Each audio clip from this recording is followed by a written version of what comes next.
నమస్తే, welcome to Leo news. AP అధికారుల చేతుల్లో అన్యాయానికి గురైన ముంబై నటి కాదంబరి జత్వాని ఎటకేలకు నిన్న ఒక ఇంటర్వ్యూలో అయితే ఆవిడ పాల్గొనడం జరిగింది. ఆవిడకి జరిగిన అన్యాయాన్ని, భావోద్వేగానికి గురై వెల్లడించడం కూడా జరిగింది. ముఖ్యంగా ఆవిడ ప్రభుత్వాన్ని అయితే ఆదుకోవాల్సిందిగా కోరారు. ఈ నేపథ్యంలోనే మరి ఏపీ ప్రభుత్వం కూడా స్పందించింది. ఈ కేసుపై పూర్తి వివరాలు కావాల్సిందిగా కోరినట్టు తెలుస్తోంది. దీనికి సంబంధించి ఈరోజు డిఐజీ గారు కూడా మాట్లాడారు. ఇప్పటికే దీనికి సంబంధించి ఎంక్వైరీ అంతా జరుగుతుంది అంటున్నారు. ఇక దీనికి తోడు మరి రేపో మాపో జత్వాని మరి ఆంధ్రప్రదేశ్కి వచ్చి కేసు కూడా నమోదు చేయబోతుంది అంటున్నారు. మరి ఆ తదుపరి ఇంకెంతమందిపై చర్యలు ఉండే అవకాశం ఉంది, మరి దీనిపై ఏపీ ప్రభుత్వం మరి ఇంకెంత చురుగ్గా పనిచేయబోతుంది, దీని వెనక ఇంకా ఎవరెవరు ఉన్నారు, ఇలాంటి విషయాలన్నీ కూడా తెలుసుకునే ప్రయత్నం చేద్దాం. మనతో ఉన్నారు senior political journalist Durga Kumar గారు. నమస్కారం సార్. నమస్కారం అమ్మ గోవర్ధన, మన వీక్షకులు కూడా నమస్కారం సార్. నిన్న ఒక ఇంటర్వ్యూకి కాదంబరి జత్వాని లైవ్లో వచ్చి ఆవిడకి జరిగిన అన్యాయాన్ని అయితే వివరించడం మనం చూసాము. సో అక్కడ క్లియర్గా అంటే ఆవిడ చెప్పే మాటలకు అప్పటి అధికారులు ప్రవర్తించిన తీరుకు ఎక్కడా పొంతం లేదు. సో దీన్ని బట్టే నార్మల్ చూసే పీపుల్కి కూడా అర్థమైంది ఆవిడ ఎంత ఇబ్బందులు పడింది అని చెప్పి. అయితే ఇప్పుడు ఎవరైతే ముఖ్యంగా ఆరోపణలు ఎదుర్కొంటున్నారో కుక్కల విద్యాసాగర్ అనే వ్యక్తి కూడా ఇప్పుడు అజ్ఞాతంలోకి వెళ్ళారు అని చెప్పి డీజీపీ గారే స్వయంగా చెప్పడం జరిగింది. సో మొత్తానికైతే స్పెషల్గా ఫోకస్ అయితే పెట్టినట్టు ఏపీ ప్రభుత్వం ఈ కేసు పైన తెలుస్తోంది. సో ముందు పరిణామాలు ఎలా ఉండే అవకాశం ఉంది? ఒక విషయం అయితే స్పష్టమమ్మా, ఆంధ్రప్రదేశ్ పోలీసులు చేసిన రాక్షస చర్య ఏదైతే ఉందో కాదంబరి జత్వాని మీద, అది ఒక జాతీయ స్థాయి ఇష్యూగా రాబోతూ ఉంది.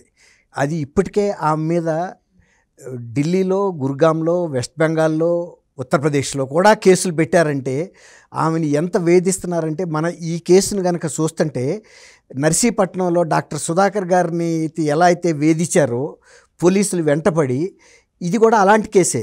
ఇదేమో డాక్టర్ సుధాకర్ గారేమో ప్రభుత్వానికి వ్యతిరేకంగా వ్యాఖ్యానించాడన్న ఒక చిన్న కారణంతో ఆయన్ని వ్యక్తిగత వేధింపులకి దిగి ఒక పోలీసు వ్యవస్థను మొత్తాన్ని ఉపయోగించారు. ఆయన చనిపోయేరాక వదిలిపెట్టకుండా ఆఖరికి ఒక మానసిక రోగిని ముద్రించి ఆయన బలవంతంగా తీసుకెళ్ళి మెంటల్ హాస్పిటల్లో చేర్చి ఆయనకి మెంటల్ ట్రీట్మెంట్కి ఇచ్చే ఇంజక్షన్లు, తర్వాత కరెంటు షాక్ ట్రీట్మెంట్లు ఇచ్చారు. ఆయన్ని నడి రోడ్డు మీద పెడరెక్కలు ఇరిచి కట్టి, ఆ వ్యక్తి దాదాపు 55 ఏళ్ళు ఉంటాయి ఆయనకి. ఒక డాక్టరు, ఒక సీనియర్ డాక్టరు, ఆయన ఎనస్థిస్టు, ఆయన్ని నడి రోడ్డు మీద పెడరెక్కలు ఇరిచి ఎండల్లో తారు రోడ్డు మీద పడేసి కొట్టారు ఆయన్ని. అట్లాగే ఇప్పుడు ఈమెకి ప్రభుత్వానికి ఉన్న వ్యతిరేకత ఏమి లేదు, తగాదా విరోధం ఏమి లేదు. కేవలం వాళ్ళ పార్టీకి చెందిన ఒక వ్యక్తి మీద ఆమె ఒక కేసు పెట్టింది. నన్ను చీట్ చేశాడు, వేధిస్తున్నాడు, నగ్న ఫోటోలు పంపటం అనేది వైఎస్ఆర్సీపీలో కొత్త సంస్కృతి ఏం కాదు. గతంలో మనం అక్కడ అనంతపూర్ ఎంపీ పోలీస్ అతను సిఐ ఉన్నాడు కదా, ఎంపీగా ఉన్న వ్యక్తి, ఆయన కూడా అదే చేశాడు, గోరంట్ల మాధవ్. ఆ తర్వాత ఇవాళ లేటెస్ట్గా అనంతబాబు ఇష్యూ బయటకు వచ్చింది, అది చూసాం. ఇలా ఒక ఫోన్ మీద మాట్లాడిన మాజీ మంత్రి శ్రీనివాస్, భీమిలి ఎమ్మెల్యే పనిచేసిన శ్రీనివాస్, తర్వాత అంబటి రాంబాబు గారు, ఇవన్నీ కూడా వైరల్ అయినాయి సోషల్ మీడియాలో.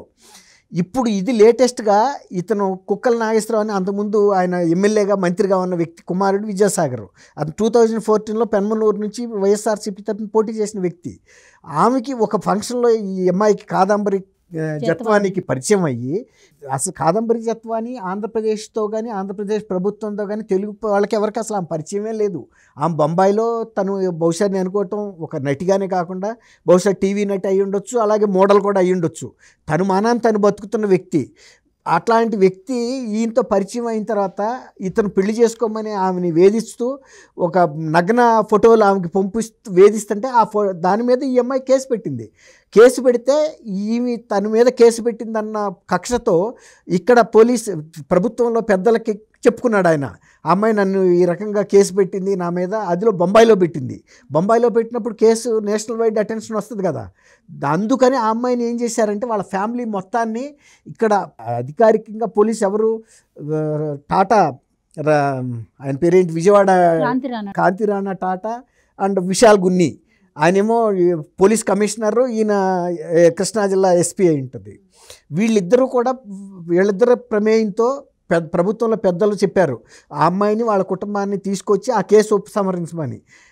కొంచెం కాల్చుకోమంటే ఒళ్ళంతా కాల్చుకున్నట్టు వీళ్ళు అంతటితో ఆగకుండా వాళ్ళ ఫ్యామిలీ మొత్తాన్ని విజయవాడకు తీసుకొచ్చేసారంటే దాదాపు 40 రోజుల పాటు అనధికారికంగా వీటీపీఎస్ గెస్ట్ హౌస్లో బంధించి వాళ్ళకి సంబంధించిన సెల్ ఫోన్లు ఇతర ఇవన్నీ కూడా హ్యాండ్ ఓవర్ చేసేసుకుని వాళ్ళని మానసికంగా వేధించారు, శారీరకంగా వేధించారు, ఆర్థికంగా వాళ్ళ అకౌంట్స్ని ఫ్రీ చేయించారు బ్యాంకులతో చెప్పి ఏదో ఫ్రాడ్ కేసెస్ ఉన్నాయని. సహజంగా పోలీసులు కనుక వాళ్ళకి రాశారనుకోండి, సహజంగా బ్యాంకర్స్ యాక్సెప్ట్ చేస్తారు. పోలీసులు కనుక అఫీషియల్గా సిబిఐ కానీ, investigative agencies, national investigative agency కానీ, ఈడీ కానీ, విజిలెన్స్ కానీ, ఇలాంటి సిబిఐ ఎవరు సిఐడి కానీ రాస్తే వాళ్ళు అప్లై చేస్తారు బ్యాంకర్స్. ఎందుకంటే వాళ్ళ మీద కేసెస్ బుక్ అయ్యి ఉన్నప్పుడు సహకరించాల్సిన బాధ్యత బ్యాంకులకు ఉంది. అది వాళ్ళు అంత డీటెయిల్స్లోకి వాళ్ళు వెళ్ళరు. పోలీస్ శాఖ ఇచ్చింది అంటే దానికి ఒక పవిత్రత ఉంటుంది.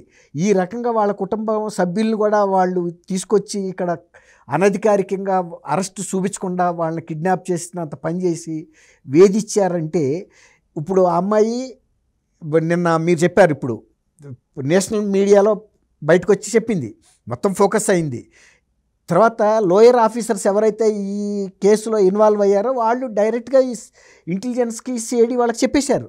జరిగిన ఇన్సిడెంట్ అడిగింది ఎవరు వెళ్ళారన్నప్పుడు వాళ్ళు చెప్పేశారు. మొత్తం రికార్డ్ అంతా ఇవాళ ఏపీ పోలీస్ దగ్గర ఉంది. అందుకే డీజీపీ గారు చెప్పాడు కదా, మేము ఆల్రెడీ ఇన్వెస్టిగేషన్ మొదలెట్టాము, ఇందులో బాధ్యులైన అధికారులు తప్పించుకోలేరు, వాళ్ళకి క్లియర్ ఎవిడెన్సెస్ ఉన్నాయి. వీళ్ళు ఏమన్నా మామూలుగా వెళ్ళారా, ఫ్లైట్లో వెళ్ళారు. ఇప్పుడు ఆ అమ్మాయిని అరెస్ట్ చేయడానికి ఫ్లైట్లో వెళ్ళి ఫ్లైట్లో తీసుకురావాల్సినంత అవసరం లేదు కదా. తర్వాత ఒక టీమ్ ఆఫ్ పోలీస్ ఆఫీసర్స్ వెళ్ళారు. ఏదో ఒక ఎస్ఐఓ, ఒక సర్కిల్ ఇన్స్పెక్టర్ని పెట్టుకుని ఒక 2-3 కానిస్టేబుల్స్ వెళ్ళటం కాదు, అందరూ ఆఫీసర్సే. More than SI, CI, DCP, DSP లాంటి కేడర్ వాళ్ళు వెళ్ళారు. ఈవేళ డైరెక్షన్తో జరిగింది కాబట్టి ఇది అమ్మాయి బయటకు వచ్చి వాళ్ళు చెప్పింది అంటే ఇప్పుడు రాక ఆ అమ్మాయికి చాలా భయం ఏంటో బతుకుతున్నారు. అంటే ఇంకోటి సార్, ఇక్కడ స్పెషల్ ఫ్లైట్స్లో వెళ్ళారు అంటే ఈవెన్ నిజంగా చెప్పాలంటే పోలీస్ ఆఫీసర్లు యూజ్ చేసి పెట్రోల్కి డబ్బులు ఇవ్వడమే ప్రభుత్వాలు చాలా ఎక్కువ అని మాట్లాడుకున్న సందర్భాలు ఉంటాయి. అలాంటిది అంటే స్పెషల్ పర్మిషన్స్ ఉంటే తప్పించి స్పెషల్ ఫ్లైట్స్ అలాంటివి అంటే ప్రభుత్వ పర్మిషన్ లేకుండా చేయడానికి ఆస్కారం ఉండదు. ఇక్కడ కూడా మనం ఆలోచించదగ్గ విషయమే కదా, అంటే ప్రభుత్వ పర్మిషన్ కంపల్సరీ ఉండింది అని చెప్పి. ఖచ్చితంగా ఇప్పుడు మీరు అన్నట్టు వాళ్ళు పోలీస్ ఆఫీసర్స్కి ఫ్లైట్లో వెళ్ళేది ఎట్లాంటి కేసెస్లో వెళ్తారు, ఏదైనా పెద్ద పెద్ద ఆర్థిక నేరాలు కానీ, లేకపోతే క్రిమినల్ నేరాలు కానీ, లేకపోతే టెర్రరిస్టులు, ఇలాంటప్పుడు మీరు వాళ్ళని పంపిస్తారు. పంపడం కాదు, పంపాలి కూడా.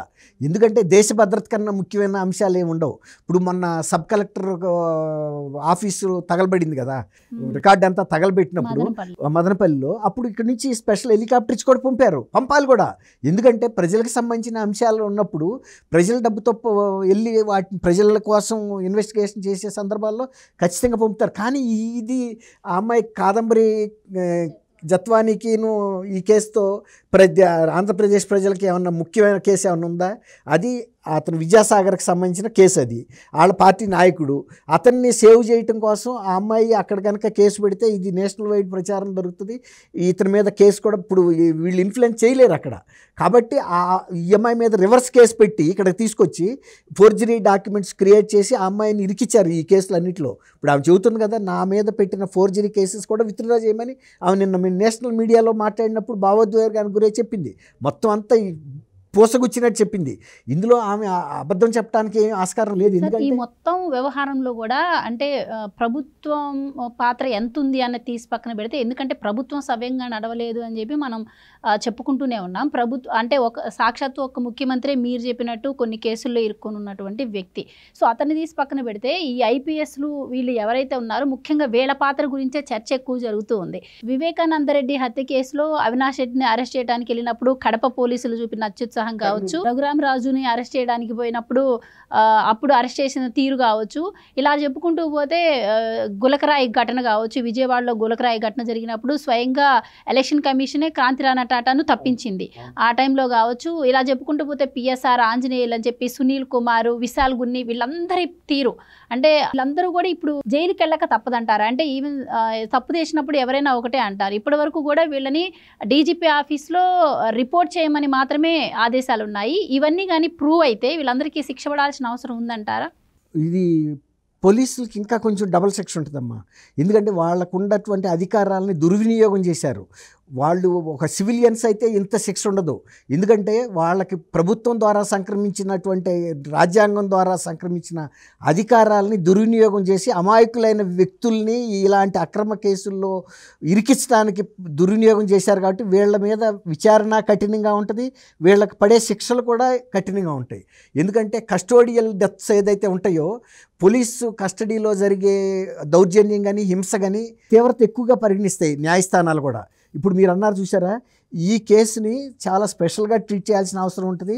అవసరమైతే కేంద్ర హోంశాఖ కూడా ఇట్లాంటి వాళ్ళ మీద తీవ్రమైన చర్యలు తీసుకోమని సుమోటోగా కూడా రాస్తుంది. ఎందుకంటే ఒక బాధ్యతాయుతమైన ఉన్నత స్థాయి పోలీసు అధికారులు అయ్యుండి ఒక అమాయకమైన కుటుంబాన్ని వాళ్ళ అధికారాన్ని దీనికి బలి చేశారు. ఇప్పుడు వాళ్ళు గత సంవత్సరంన్నరగా 2 ఏళ్లగా పడుతున్న బాధ, వాళ్ళు సోషల్గా కూడా ఎలిమినేట్ అయిపోయారు. ఎవరు వాళ్ళతో మాట్లాడే పరిస్థితి లేదు. ఇతరుల బంధువుల్ని, సన్నిహితుల్ని, స్నేహితుల్ని, హితోపేషుల్ని కూడా, అంటే వాళ్ళ హితం కోరే వాళ్ళని కూడా వీళ్ళు బెదిరించారు. ఆ విధంగా వాళ్ళని సోషల్గా కూడా సంఘ బహిష్కరణ చేసిన పరిస్థితి ఏర్పడింది. కాబట్టి ఇవాళ జత్వాని ఆమె చేసినటువంటి ఫిర్యాదుకి చాలా పవిత్రత ఉంది. రేపు ఆమె ఆంధ్రప్రదేశ్ వచ్చిన తర్వాత విజయవాడ పోలీసులకి మళ్ళీ డీటెయిల్డ్ కంప్లైంట్ ఇస్తుంది అఫీషియల్గా. ఆమె తర్వాత ముంబైలో విత్డ్రా చేసుకున్న కేసుకు సంబంధించి కూడా మళ్ళీ ఆమె రీఇన్స్టేట్ చేసుకునే అవకాశం ఉంది. ఎందుకంటే గతంలో అక్కడ విత్డ్రా చేసుకుంది వీళ్ళు పెట్టిన ఫోర్స్ వలన. ఇప్పుడు ఆ ఫోర్స్ లేదు. ఇప్పుడు ఇంకోటి ఏంటంటే ఆమె మీద పెట్టిన అక్రమ కేసులను కూడా విత్డ్రా చేయమని అడుగుతుంది ఆ అమ్మాయి. ఎక్కడ పెట్టారు ఇవి? ఢిల్లీలో పెట్టారు. అంటే బొంబాయిలో ఉండే వ్యక్తికి ఢిల్లీలో కానీ, గుర్గావ్లో కానీ, వెస్ట్ బెంగాల్లో కానీ, యూపీలో కానీ పెట్టిన కేసెస్ ఎంత హింస, అంటే వాళ్ళకి మానసికంగా ఎంత క్షోభం కలిగిస్తే మీరు ఆలోచించండి. ఇవి చాలా తీవ్రమైన కేసు. జాతీయ స్థాయిలో ఆంధ్రప్రదేశ్ పోలీసుల పనితీరుకి ఒక మచ్చ. అట్లాగే జగన్మోహన్ రెడ్డి పనితీరు కూడా దేశవ్యాప్తంగా ప్రజలు చూడబోతున్నారు ఈ కేసు ద్వారా. ఇది ఒక మచ్చుతొనక మాత్రమే. ఈ ప్రభుత్వం అంతా కూడా ఇలాగే నడిచింది. ఈ కేసులో అమ్మాయికి పూర్తి న్యాయం జరగాలని, అలాగే విశ్వసనీయత గల జగన్మోహన్ రెడ్డి గారు కూడా బయటకు వచ్చి స్పందించాలని కోరుకుందాం. Thank you so much. Thank you అమ్మ గోదన, మన వీక్షకులు కూడా.